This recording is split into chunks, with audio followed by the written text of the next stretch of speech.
জুলাইয়ের রাস্তায় যে স্বপ্নের আগুন জ্বালানো হয়েছিল, আজ সেই আগুনের ছাইয়ে ক্ষমতার হাঁড়ি চড়েছে।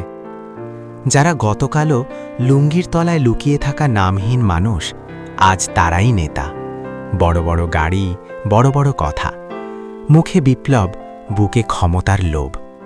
অদ্ভুত এক নাটক চলছে, যেখানে শহীদের রক্ত কারো কারো সিঁড়ি হয়ে গেছে। যারা বিশ্বাস করেছিল, যারা বুক পেতে নিয়েছিল গুলি, যারা ভেবেছিল এই লড়াই মানুষকে মুক্ত করবে, তাদের অনেকেই আজ নামহীন কবরের নীরবতা। আর যারা বেঁচে আছে, তারা দেখে স্বপ্নটা ধুলোয় গড়াগড়ি খাচ্ছে, আর কিছু লোক সেই ধুলো মেখে ক্ষমতার সিংহাসনে বসে গেছে। এ কি সেই স্বপ্ন? এ কি সেই আন্দোলন?